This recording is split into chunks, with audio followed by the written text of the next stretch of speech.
We left off over here on Samachim and Beis.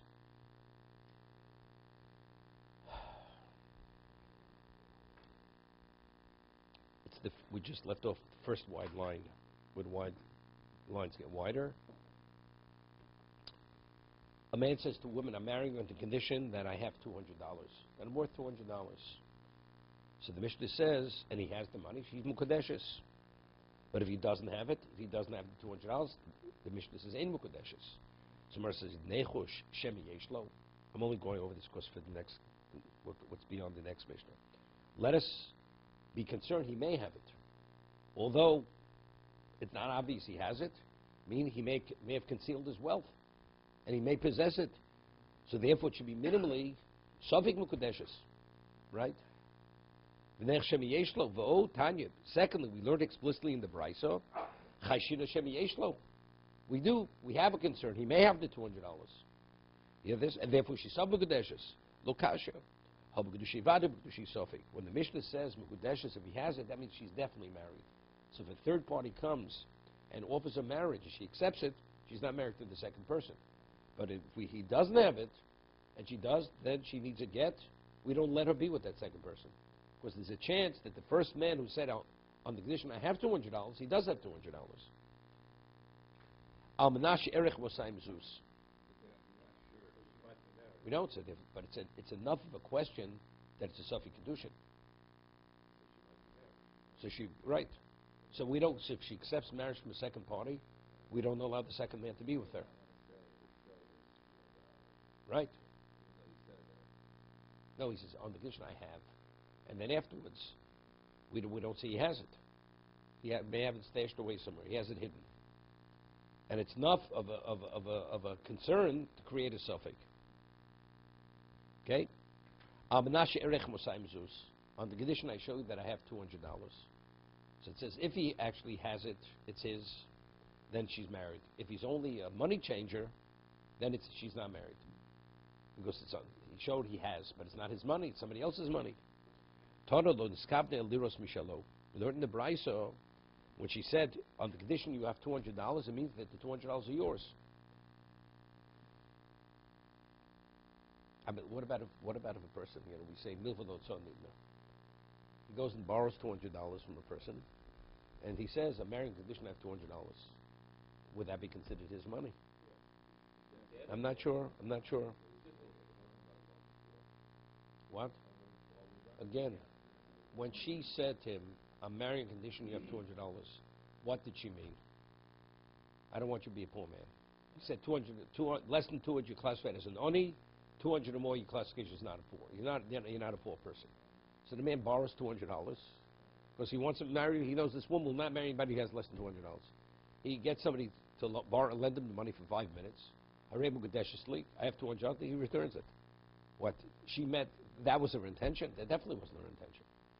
So even though regarding kiddushin we say most lotzon, when you borrow something it's yours. But in this context, when she meant you have to, it means that that's actually your worth. This is not his worth. No, it's a condition. Every condition is intent, though. What did you mean when you said you have 200?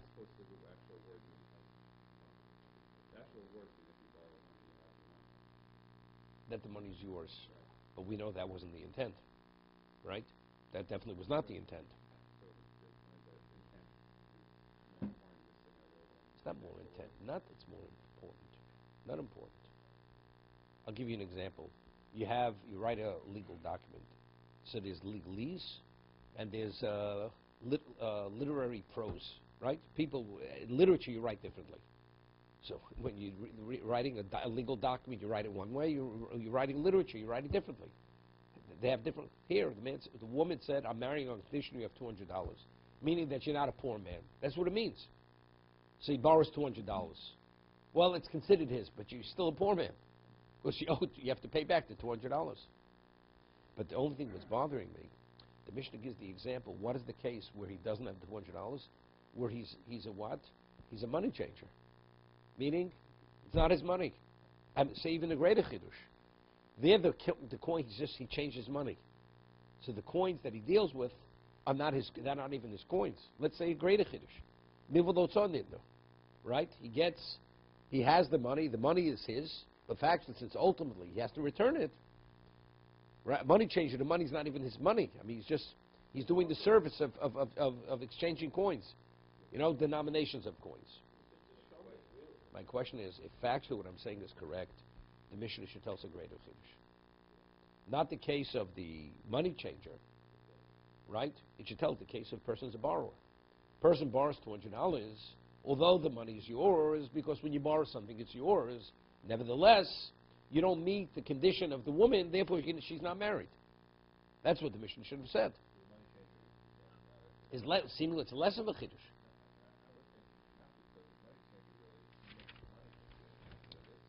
It's not. He's getting a fee. He's getting a commission, but it's not $200. Let's say his fee would be $200. Let's say he has $1 million and he's changed. So good. He does have $200. We're not talking about that. We're talking about where the fee is less than $200. But the case where you borrow $200, the $200 is your money after you've borrowed it. So seemingly, the Mishnah should have said a greater chiddush. Right? Even with milveh, still ein mukadeshes. Okay?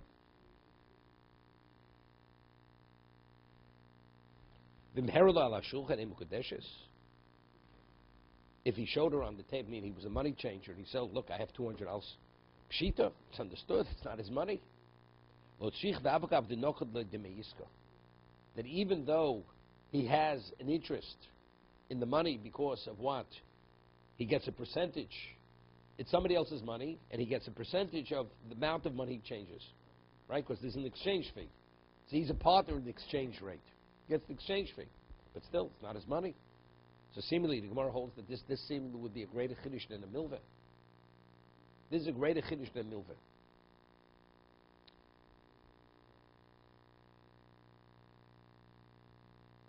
No. Definitely milveh is not mukadeshes. But why is this a greater chiddush? I think, this is what I think. If a person is given, let's say, $1,000, the iska. The iska means the person is a silent partner. He doesn't really bother with it. If a person says to a person, here's $1,000, and the person wants to borrow $1,000 to go into business. David is important for Rebus. The person wants to borrow $1,000 to go into business, and the man says, not a problem. It's going to cost you 10%. You have to pay me on the money. Of your profits, you have to give me 10%. That's Rebus D'Oraisa. That's Torah. On a Torah level, you've actually lent money with interest. Torah violation. Whatever percentage is, if it's pre-designated, what the man has to pay for taking the money, that's called rebus. That's rebus d'oraisa. That's Torah interest, Torah violation. Okay? What if a man says like this? Look, take the money. I'll be your partner. I'm a silent partner, and when you lend out the money or you exchange the money, I will be, so the money I'm getting is like there's a dividend. It's fine. There's nothing wrong with that. That would be a heteriska, right? Because what? Man says, I'm going to business. I said, look, I need $10,000 to business. You know something? I'll be a partner. And what? And I want part of the profits. I am a partner. 50% of the inventory, whatever it is, I'm your partner. Whatever you decide. You could say you want 90% of the profits. In the partnership, whatever way you arrange the partnership, but the money now is being paid as what? As a profit of the partnership. That's the profits of the partnership. It's not a problem. So I'm not charging because you have my money. The Gemara says, aga notar. Ribis is aga notar. I have to wait for my money. I'm charging because I'm waiting for my money. That Torah doesn't permit. Here, I'm not. The money I'm getting is not because it's a fee I'm waiting because you pay me because I'm waiting for my money.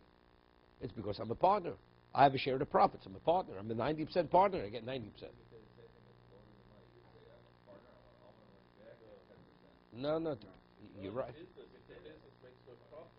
No, it's not so simple. That's the whole concept of heteriska. When you lend a person money as a loan, but you write heteriska, it's not so simple how it works.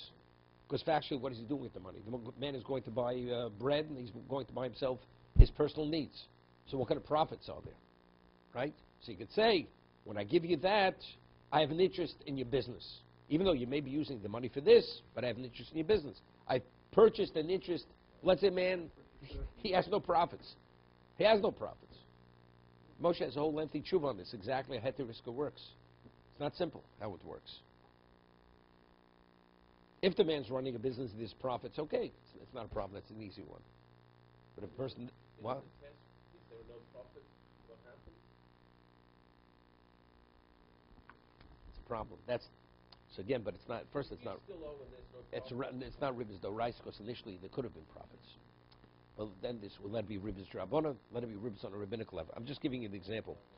What I'm pointing out over here, iska means could be over here. It's even better than a loan. It's better than a loan. When a man gives let's say he borrowed $200, right? You borrowed, but you have to repay the full 200. You have no benefit. So it's not only is the money, even though the money may be yours, but you have to return the full money. When somebody gives you, let's say a person's a banker, and somebody gives him the money, when he has the money, it's a loan. It's not structured as a loan. 50% of the loan is investment, 50% of the money is mine. Therefore, we're going 50-50 on it. So it comes out the money is all my money when I have it to do, right? And in addition, I have a profit. Even that ain't Mukadeshes. Even that ain't Mukadeshes. This is a milva plus. So it's a greater chiddush here.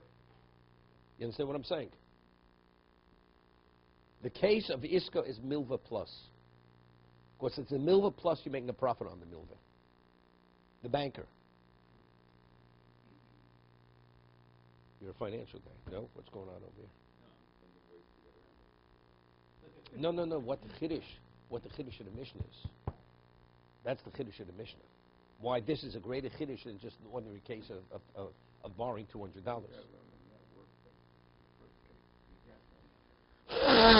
But over here there's a consideration to say, because here he's making money with the money, because he's getting a percentage of the profits, so maybe the woman would see that that's considered like the equivalent of being his money. But factually, he doesn't have $200. $200 is not his. Therefore, it's a greater chish. Ein mukadeshes. That's why she's not married. That's what I'm saying. It's a loan plus.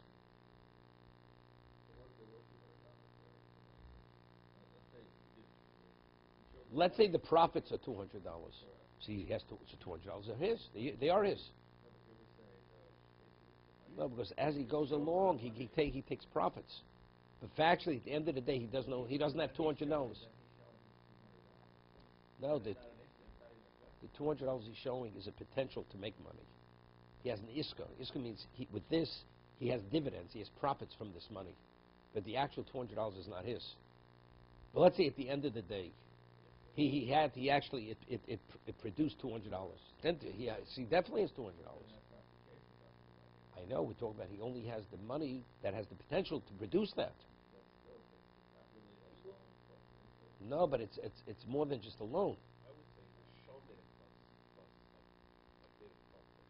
And the loan means that he can do anything he wants with that money. Right? He has to repay the loan, but he can do whatever he wants. Here he can't really do whatever he wants. Okay, so it's limited. So that's every iska. That's iska. I understand that. Just no, the other way. A loan it's poshut. A loan is understood in Mukadeshes. This is better than a loan. Right? There he has to repay to the 100. Here it's given to you specifically to make profit. That's why he gave it to you. I didn't give it to you to do whatever you want with the money. Okay, little further. Correct. Well, that's the next Mishnah. Mishnah speaks about, person says, I have an acre of land, and an acre of land has to produce so much wheat. And afterwards, he doesn't have the acre. He shows, see this land, there's an acre there. So the question is, Gemara asks, what does that land have to do with you? So Gemara answers, he's a sharecropper. Because factually, the land is not his land. So because what do we have to split two cases? The money and the land, same case. It says, but the money's not his, she's not Mukudeshes. So Gemara says, and the land is not his, she's not Mukudeshes. So understood, she's not Mukudeshes. Right? What do we have to add the other case? Gemara says, no, it's not simple, because it's a sharecropper. So since he gets a percentage of the produce, so maybe you would say that's the equivalent of the land being his. But no, but that's not the way she understood it. That wasn't her intent. The land means the land is yours. You have an acre of land. That land is yours, that you get the full produce of that land. That was her understanding. Not that you have a percentage as a result of working the land. We'll see. We'll see in a moment. But the kiddush is, if he doesn't You with work me? the No. land, there's no profit. Good. If What? he doesn't plant, there's nothing. Yeah, I understand. Because again, so the land is not his land. So we're talking about potential. He said the land is my land. So to a degree, it is his. Amenashishli base kur offer. Harizum kudeshes. V'yeshlo. Man says, in the condition I have a core, a certain measure of land, like an acre, it's to produce what? Let's say to produce wheat, to produce whatever he's going to plant there. And he has it. Kudeshes. She'eshli b'mokum ploni. Says, I have an acre of land at the outskirts of the city. And if it's at that location, she's married. Let's say he has it 15 miles away. It's not where he said. It's farther rather than closer. The reason why I'm saying it specifically this way is the Gemara is going to say, why was land so important? Because it was a means of feeding your family. Of course, if you have the field, so let's say it produces wheat. So the wheat is within a certain close proximity of where you live, so the wife feels she's confident she's going to have food. But if the husband has to travel far away and bring it, it's not so simple. The food's going to be available, and she needs the food.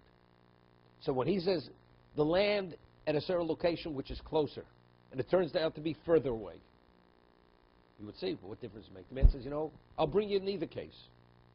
But that's not what you said. I want to have that confidence, that assurance that it's readily available. It's not so simple. It's readily available. So it comes out of chiddush, and that's the way the Gemara explains it.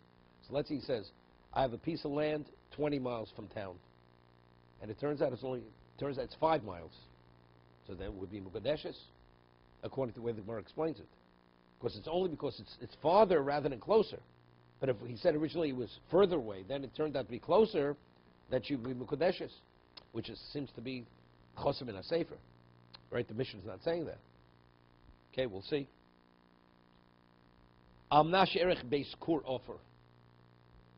He says, I will show you that I have a base kur offer. I will show you that I have an acre of land that belongs to me. Harezum kadeshes v'yirena, and he will show it. V'imhera b'biko. He takes her out to a large area, endless acres, right? Texas estate. In Bukadeshes, because factually it's not easy. I'll show you miles of acreage, agricultural acreage. What does that have to do with me? What does that have to do with you? It's like, people, David, people, did you hear about this man, how much money he made today or this week? You know how wealthy he is? What are you getting all excited for? What does that have to do with you or me? Right? Has nothing to do with you. But people, that's the way people talk. What are you getting excited about? You know who he is, therefore what? Has no relevance. The man is not giving you, you're not benefiting, and he's not giving you a job. So what are you getting all excited? The man says, I have 50 acres. Brings her to a location. See, 50 acres. She says, is it yours? No. So what does that have to do with you? Ain't Mukadeshes. She's not married. That's different. That always comes up with Shaila. When you buy a car, you say Shechianu. Some people ask, you take a 3-year lease on a car. And whatever it is, you say Shechianu. Or Hatova Meitiv. Because your wife also has a few dents in the bumper. Your wife also drives it. Okay? So, do you say Shechianu? Or Hatova Meitiv. You have a partner. Is it like an acquisition? Right? It's not. Even though you have an option to buy, you can buy the car, but right now you're leasing it. It's not yours. Even though you have full liability. You have to carry the insurance, everything. It's considered like yours. But factually, it's not your asset. If you want to take a loan, could you give the car as the asset towards the loan? It's not your car. It's not your asset. Okay? So the Mishnah says, if a man says, I'm marrying on the condition I have a base core, and it turns out he doesn't have it. Ein Mukadeshes. More says, V'neichu Shem Yeshlo. Let's be concerned. Maybe he does have it. right? And he's concealing it. That's firstly. V'otanyo chayshinon. We learned in the Brisa, Hashem Shema Yeshla, where there is a concern. He may yes have it. Therefore, what is she? Therefore, she's something kodeshes. Lokasha, same answer as we had said before. Hobik dushi, vadik dushi sofik. Our Mishnah says, if he has it, she says, I'm marrying a condition, I have the acre, or whatever the size of base core is. And he has it, she's vadik kodeshes. So therefore, if she accepted marriage from a third party, it's nothing. But if he doesn't have it, it's something kodeshes. Why? Because although we haven't located it, but he may have it. And he's not disclosing where it is. He may have creditors. And if he discloses where it is, they'll go after the land. So what does he do? He keeps his assets hidden. Because he doesn't want the creditors to come after it. So therefore, it's Kudushi Sofik. So now the Gemara asks a question. We have two examples of the exact same thing. On the condition I have $200, and he has it, she's Mukudeshes. If he doesn't have it, we're saying Sofik Mukudeshes. Right? That's the previous mission. That's money. On the condition I have an acre of land, he has it, she's Mukudeshes. If he doesn't have it, Sofik Mukudeshes. What is the second case adding to the first case?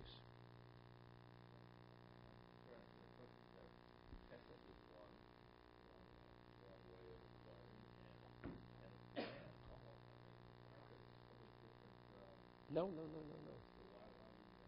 It's condition. Condition, I'm worth so much. I can provide because I'm worth so much.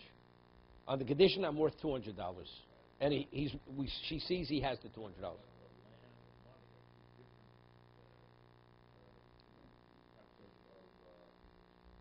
Now I understand why it takes you so long to get to the three words of the Gemara when you learn yourselves. Okay.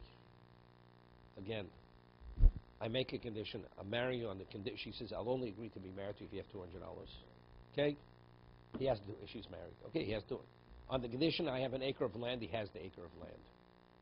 The conditions. Those two cases are identical. Because he met the condition. Right? She's only if you're a landowner, only if you have $200. And he does. The conditions. What about if he doesn't have it? What do we say? It's a selfie conditions. Right? Because he may have it. 1 second. So if you already told me the chiddush by Momon, what does land add to the money? No, we just said borrowed means nothing. The man has nothing. It turns out the man doesn't have the $200. We say he may have. He may truly have $200. Therefore, it's something kodeshes. We didn't locate the land, so we're saying, but he may have the land. So therefore, it's something kodeshes. What's the second case adding to the first case? Right, Rabbi Yehuda Nossi, when he authored the Mishnah, he just doesn't give multiple examples to tell me the same thing. Where it's clear from the first exactly what you're able to fully understand all the ramifications from the first case. It's the same thing. Person buys a house. Equity has $3 worth of equity in the $1 million house. So what? Okay. So Mercer Stricha. I need both cases. I need the second case adds to the first case. What is it? Diashmin Gabi Zuzi Bishum Davidi Inchi de Metzani. When we talk about money, movables, cash, we say people they conceal their asset. Money people conceal. But could you conceal land? Okay. Wait. But it's easy to conceal money. It's not so easy to conceal property. Right? So therefore you'd say, even if it turns out he doesn't have the money, which you would say, it's Ein Mukadeshes. You say there's a chance he has it, but he concealed it. People, they conceal it. 1 second. Aval aro, emo, yisli aro. Kolisli. A person has land, there's what? Kola. It's public knowledge. So if it's public knowledge, that's something. So if we don't hear anybody saying that he has land, evidently, probably doesn't have the land. So if that's the case, you'd say, definitely animal kodeshes. So she's a single woman, free to marry someone else. The answer is no. There's a chance that even though normally Koli is late, there's a rumor, word gets around that the man has land. Nevertheless, we say he may, therefore it's something kodeshes. That's why the second case is adding to the first case. Because it's lows who opposite. That's again. Rabbi Yehuda, very often you have a mission lows. Not only this case, even that case. That's lo zu apsu. No. The Gemara says that, there's a shibud. When you borrow money, and a man has land, the borrower has land, there's a lien on the land. David, there's your field. There's a lien on the land. Okay? But if you borrow and you have movables, there's no lien on the movables. Okay, so there's a question: should be d'oraisa, should be drabanan? But why are there liens on the movables? On land, there's a lien. On the movables, there's no lien. So the Gemara says because the lender, when he lends,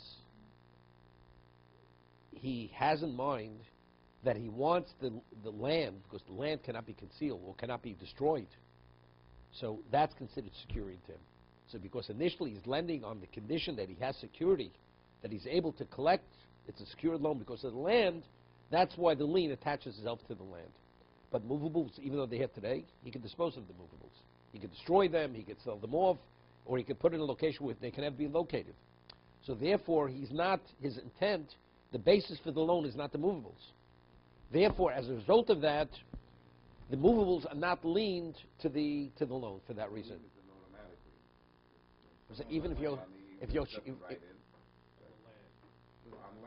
I mean, the land is liened automatically to any loan that. if you hold shibuda d'oraisa, it's automatic. It's automatic.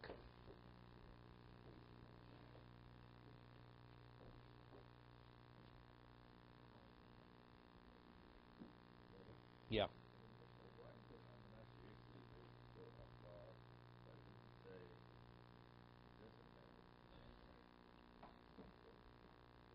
No, it's a herald of a bikkur, because it's telling me a bigger chiddush. That he showed her in a bikkur, in a valley. Yeah, Harizim Kadesh. It says V'yeshlo. No, it says, and he must have it. What does it say? And he must have it. So the inference, if he doesn't have it, she's not married. Yes, it does. It does say. No, it says the same thing. It says V'yeshlo.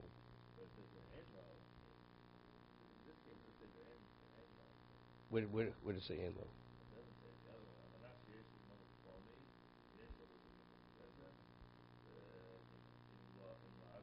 No, that means even though he has the land, but it's not in that location. Because we're saying even though he has the land, but if the land is not in that location, it's Ein Mukadeshes. That's the Chiddush. Although he has it, still she's not married. Because it's not close enough, she doesn't have that level of confidence or assurance in terms of being provided for. Let's see the Gemara. So Gemara says, "Am nashishli b'mokom ploni." I have a piece of property in such a location. This is pshita. It's understood. Ma'u d'seimo omalo ma'inaf k'lochmina. He says to his wife, "What's the value of land? It's food, because he's going to plant grain there to provide for the family." So she says to his wife, "Am I asking you to transport the grain from at another location? But if actually I have the land, and I have the ability to plant, right? Ana tarachno ma'isino. I'll inconvenience myself. I'll bring it. The burden's not on you. Kamash malon, it's not." So Rashi says, "Im rochaku ano tarachno ma'isino hatfu lebeisi."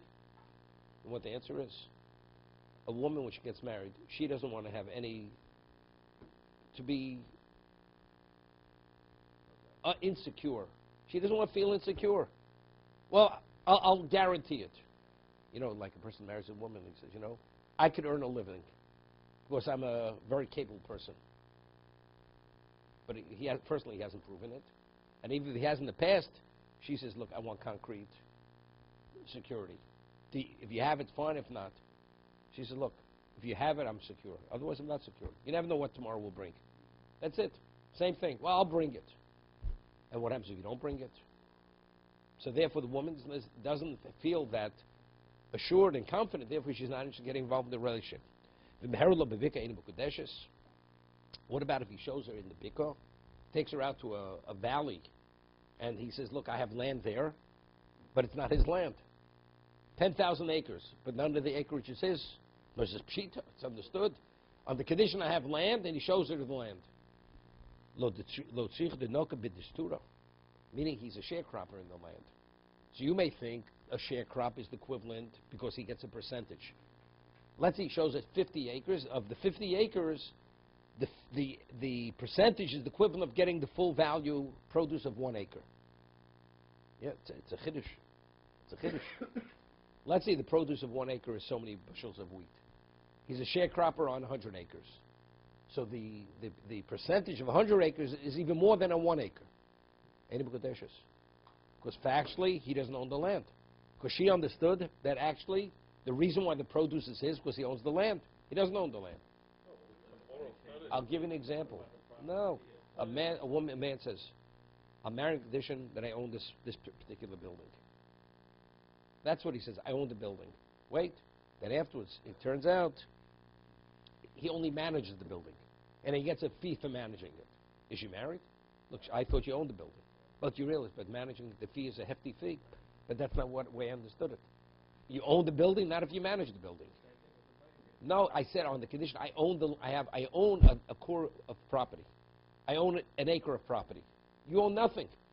That you have profit rights, sharing rights, because you work the field. And if you don't work the field, then you have nothing. So if next year the owner of the field doesn't give you the right to work the land, what do you have? You have nothing. Presently you have, tomorrow you may have nothing. So therefore it's animal kodeshes. Okay, we have another 2 minutes.